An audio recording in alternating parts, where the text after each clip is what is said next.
مسجد کا چندہ لمیٹڈ کاموں کے لیے ہوتا ہے.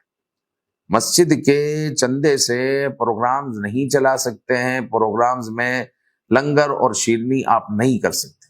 جو مسجد کا چندہ ہوتا ہے وہ لمیٹڈ کاموں کے لیے ہوتا ہے. سیلری جو مسجد کا عملہ ہے ان کی سیلری دینی ہوتی ہے، اور جناب کبھی کوئی مشین خراب ہو جائے یا نلکا خراب ہو جائے یا پھر مسجد کی صفائی کے جو سامان آتے ہیں اس کے لیے ہے، وغیرہ وغیرہ بلوں کے لیے ہے. اس کے لیے مسجد کا چندہ ہوتا ہے، نہ کہ شیرنی کے لیے یا کسی پروگرامز کو چلانے کے لیے.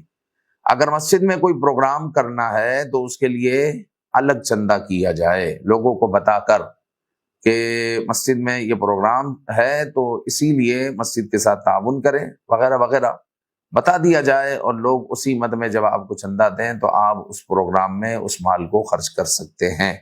تو اس کے لیے بہتر یہی ہے کہ ایک کار خیر کا ڈبہ بنا لیا جائے، کار خیر، اور اس پر لکھ لیا جائے کہ کار خیر کے لیے چندہ جو ہے اس میں ڈالے.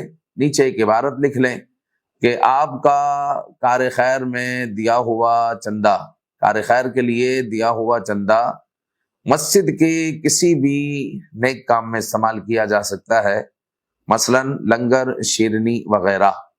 تو اب جو ہے جناب مسجد میں اب اس طریقے کے پروگرامز ہوتے ہیں تو اس کے لیے یہ الگ چندہ ہوگا، اس کو اسی میں صرف کیا جائے. اور پھر آپ نے کہا مسجد میں کسی بھی کام کے لیے، تو مسجد کے ٹوٹل کام کے لیے آپ اس کو استعمال کر سکتے ہیں، عافیت اسی میں ہے.